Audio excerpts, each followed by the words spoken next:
Salam alaikum. Bonjour à toutes et à tous. وعسى أن تكرهوا شيئا وهو خير لكم. Ce que nous traversons actuellement comme citoyens canadiens et québécois de confession musulmane est rendu tout simplement insoutenable. Mais il faut le considérer comme une épreuve nécessaire pour repenser notre présence ici au Québec, au Canada et en Amérique du Nord en général. Les clés du succès sont à la portée de nos mains et nous avons le potentiel nécessaire pour y arriver. Pour cela, nous devrons agir avec clairvoyance, intelligence et selon une vision claire et stratégique. La seule issue, selon moi, est notre appartenance citoyenne et non religieuse. Je le dis et je le redis, la religion est une affaire personnelle et une conviction intime. Les Québécois ne veulent rien savoir des religions. Ça ne sert à rien de s'obstiner à les convaincre comme quoi l'islam c'est cool.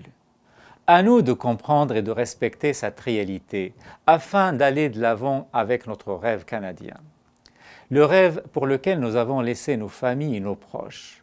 Le rêve d'une vie paisible, un bel environnement éducatif pour nos enfants et, le plus important, la liberté d'être soi-même. Hélas, actuellement, nous faisons face, malgré nous, à des conflits dont on aurait bien voulu se passer. On dirait que le climat de la charte a déroulé le tapis rouge à tous ceux qui ont en commun la haine envers l'islam et les musulmans pour venir exprimer cette haine ici, chez nous. Récemment, une milice juive considérée comme terroriste en France et aux États-Unis, mais bizarrement tolérée au Canada, a pu, en toute quiétude, s'implanter à Montréal. Ces derniers jours, certains jeunes politiciens du Parti québécois se sont fait tirer les oreilles car on les a trouvés en train de flirter avec le Front National. Oui, le parti raciste de l'extrême droite française. Aujourd'hui, c'est au tour du mouvement Pegida de venir envenimer davantage le climat déjà tendu pour ne pas dire explosif. Dans une démarche purement provocatrice, Pegida compte manifester le samedi 28 mars à 16h au centre d'achat Le Boulevard au coin de Jean Talon et Pinneuf. Comme vous le savez, il s'agit d'un quartier qui compte une importante concentration de citoyens de confession musulmane et à 2 pas du Petit Maghreb. Vous voulez savoir ce qu'est cette Pegida? Regardez.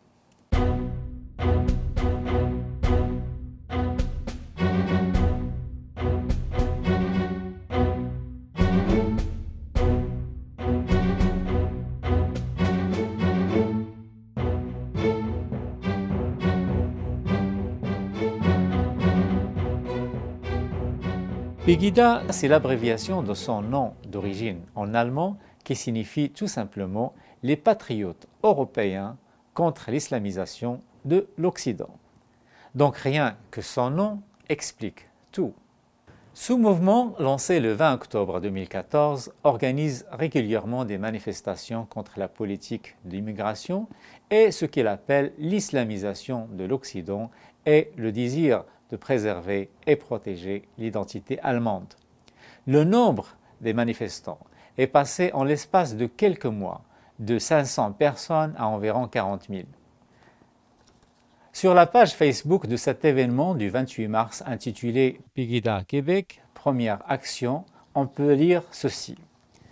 Cette action est une action citoyenne, sans aucune couleur politique, dont le seul but est de réunir un maximum de personnes de toute origine politique, etc., qui veulent sauvegarder nos valeurs démocratiques face à l'islamisation, c'est-à-dire l'introduction progressive de la charia dans notre pays. Il continue. J'en appelle donc à tous les citoyens, etc. Bon, je ne vais pas faire leur propagande. Donc, c'est en participant en grand nombre que tous ensemble allons changer les choses, etc. Inviter bien de notre avenir, nos valeurs et nos coutumes, ensemble préservant le Québec de demain. Alors vous voyez très bien à quel nouveau danger les citoyens musulmans auront affaire.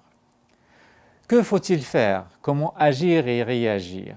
Se victimiser encore et regarder faire ou s'unir pour y faire face? c'est un choix à faire. Pour Pegida, cette première action est un test sur le sol québécois et canadien. Son choix du lieu n'est pas anodin et a pour seul but la provocation. Seule une présence populaire massive et ferme lui montrera qu'il n'est pas la bienvenue. Je parle d'une présence massive car le même jour, au même endroit et au même moment, un groupe appelé Action antifasciste Montréal compte organiser un rassemblement contre Pegida. Voici l'objet de ce contre-rassemblement, tel que indiqué sur la page Facebook de leur événement. Parce que les fachos de Pegida, Québec, ont décidé de manifester leur haine envers les musulmans de Montréal, réservons-leur un petit comité d'accueil pour leur faire comprendre qu'il n'y a pas de place pour les fachos dans nos quartiers. L'appel est donc lancé aux citoyens montréalais musulmans au premier lieu, car c'est eux en particulier qui sont visés, mais aussi à tous les Montréalais et Québécois qui sont conscients que le Québec est à la croisée des chemins et que c'est le moment ou jamais de repousser ce virus appelé le racisme qui cherche par tous les moyens à prendre place officiellement parmi nous. Cette présence citoyenne, sans colère et sans pancarte religieuse ou politique, sera un signe de fermeté et de responsabilité et surtout un refus catégorique à ces nouveaux fauteurs de troubles et porteurs de haine. Quelle tristesse et quelle frustration de voir ces jeunes étudiants tout laisser derrière eux pour aller périr en Syrie ou en Irak. Désormais, nous faisons face à cette réalité alarmante. Nos jeunes peuvent être à leur tour victimes de cette redoutable machine de recrutement djihadiste. Ça serait de l'aveuglement volontaire que d'ignorer ce qui se passe autour de nous. Le temps est venu pour être extrêmement vigilant, mais aussi de faire le choix qui s'impose et d'arrêter de faire confiance à n'importe qui. Écoutons ce cri du cœur. Depuis 18 ans, j'ai enseigné l'art de vivre, le respect et la tolérance à mon fils. Malheureusement, quelqu'un d'autre ici à Montréal, et au nom de la religion, quelqu'un d'une grande lâcheté, lui a enseigné comment s'égarer vers l'horreur. Les personnes se proclamant croyantes envers une religion qui envoie nos enfants à l'abattoir devraient peut-être aller eux-mêmes faire leur guerre s'ils avaient la moindre conviction en ce qu'elles prêchent. Ce message, lu par Guy Lepage au début de son émission Tout le monde en parle, est celui d'un père anéanti par la perte de son fils parti pour le djihad en Syrie.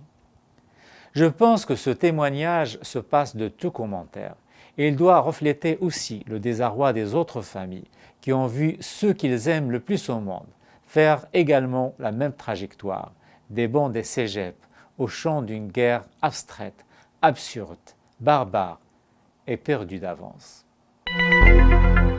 Lors de mon dernier édito, j'avais décrié l'inaction de nos politiciens et surtout la confusion et l'improvisation qui caractérisent leurs propos au sujet lié à la radicalisation entre autres. Peu de temps avant l'enregistrement de cet édito, le maire de Montréal a annoncé la création d'un centre de prévention à la radicalisation menant à la violence, en compagnie de représentants du réseau d'éducation, des groupes communautaires et du Centre Jeunesse de Montréal. Moi, si je me place à la place d'un professeur ou d'un parent, puis qui voit des phénomènes, puis qui dit « Écoute, où est-ce que je m'en vais avec ça? Qu'est-ce que je peux faire? » Puis si on face à des événements où on est démunis. Bon, bien, je pense que ça envoie un message clair là, que maintenant, vous avez un point de chute qui va vous permettre de vous aider à cet encadrement-là. Là encore, il s'agit d'une action incomplète et pas assez précise, et surtout qui ne répond pas à la gravité du contexte actuel. Mais n'étant pas de nature négative, j'appuie la démarche en espérant que rapidement elle sera plus claire et surtout efficace et opérationnelle. Cette initiative repose principalement sur la vigilance, encore une fois, des parents et des proches de nos jeunes ainsi que leurs amis et enseignants. L'exercice est difficile certes pour agir calmement sans céder à la panique et à la paranoïa, et surtout d'expliquer qu'il ne s'agit pas de délation, mais de prévention. Et là, je pense que ce qui est important dans tout ça, c'est de sauver nos enfants et de les sensibiliser contre ce nouveau danger qui est la radicalisation religieuse. Mais honnêtement, ce que je crains personnellement, c'est de voir toute notre société se radicaliser. Pour moi, la radicalisation, c'est quand on ne s'écoute plus et qu'on devient persuadé qu'on a le monopole de la raison et que l'autre est forcément dans le tort. Moi, c'est cet aspect-là que je voudrais contribuer à préserver. S'écouter, admettre ses erreurs et partir des actions communes représente la plus belle manière pour préserver notre bon vivre ensemble en dépit de nos différences et de nos différends.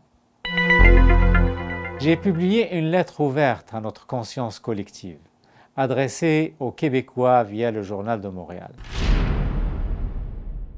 En fait, il s'agit de ce que j'ai déjà dit dans mon dernier édito, sauf que le journal a pu transmettre ce message à plus d'1 million de concitoyens. Évidemment, mon message ne fait pas l'unanimité, ce qui est normal. Beaucoup de monde se méfie au doute de la possibilité qu'on puisse se rapprocher et mieux se connaître, ce qui exprime que la peur est bien là. Mais la grosse majorité a été réceptive à mon appel et a exprimé son appui à mes propos. On doit donc miser non pas sur la confrontation, l'hostilité et la haine réciproque, mais sur l'ouverture et les actions citoyennes qui visent à rassurer et non à accroître les peurs et les préjugés. Certains qui ne voient pas plus loin que le bout de leur nez me considèrent comme un vendu, quelqu'un qui cherche à plaire aux Québécois. Remarquez qu'il s'auto-exclut. D'autres disent que j'ai des ambitions personnelles, mais les plus forts me qualifient d'islamophobe. À ces personnes, je réponds que si vous contestez mes démarches, commencez par contester ceci. idfa billati hi ahsan, فإذا الذي بينك وبينه عداوة كأنه ولي حميم. Un petit entre parenthèses pour attribuer un carton jaune au ministre de la Défense pris en flagrant délit de manipulation.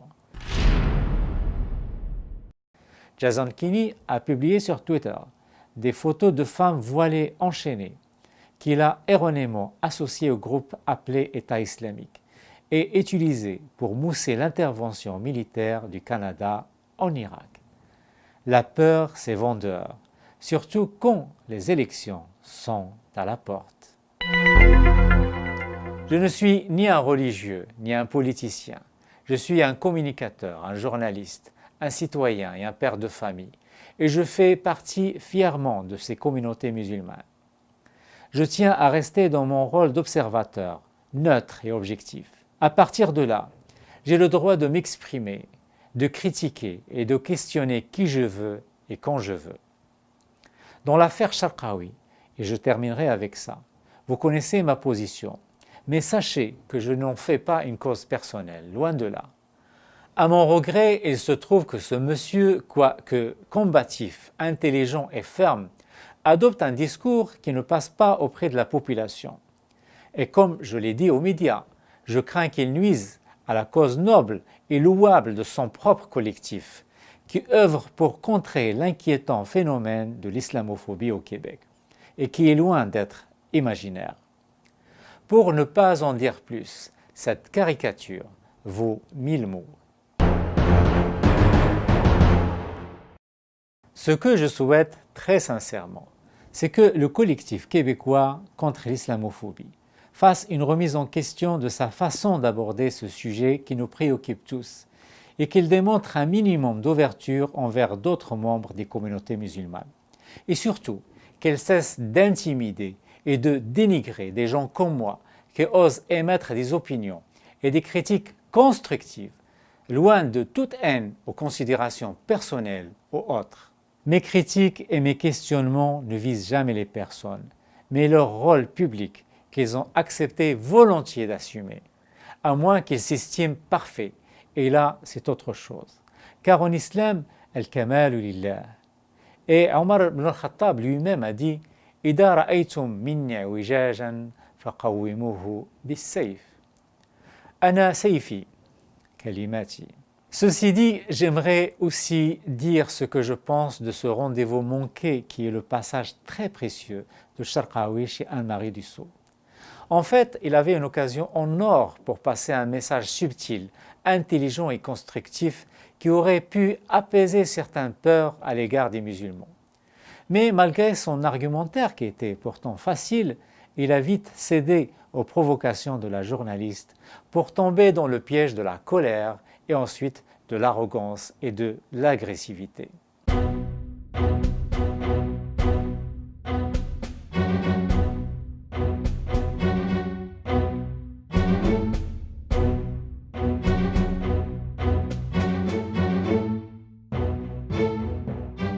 Charqaoui a oublié qu'à la télé, on ne s'adresse pas aux journalistes, mais aux téléspectateurs. Et ça, les politiciens le savent très bien, par exemple. C'est aux Québécois qui ont peur de l'islam que Charqaoui aurait dû s'adresser, les yeux dans les yeux, pour les rassurer et leur dire « Je suis un des vôtres. Le passé, c'est du passé. Mais là, on va travailler ensemble pour bâtir ce Québec qui nous rassemble. Et qu'ensemble, nous lutterons contre toutes les haines et les injustices, et particulièrement celles dont sont victimes ma religion et ma communauté. » Au lieu de cela, il n'a fait que se chicaner avec la journaliste et lancer le ton menaçant des accusations à gauche et à droite. Dans cette situation précise, il ne fallait pas être un expert en communication. Cheikh Charqaoui aurait dû se rappeler ceci. ولو كنت فظا غليظ القلب لانفضوا من حولك ou وجادلهم بالتي هي أحسن. J'aimerais finir par quelques extraits d'un beau texte que j'ai piqué sur la page Facebook de ma fille. Je passais là par hasard. Je ne dédie plus une seule minute à celui qui ment ou à celui qui veut manipuler. J'ai décidé de ne plus vivre avec la prétention, l'hypocrisie, la malhonnêteté et l'éloge gratuite. Je crois à un monde des contraires et c'est pour ça que j'évite les gens ayant un caractère rigide et inflexible. En amitié, je n'aime pas le manque de loyauté ni la trahison. Meryl Streep.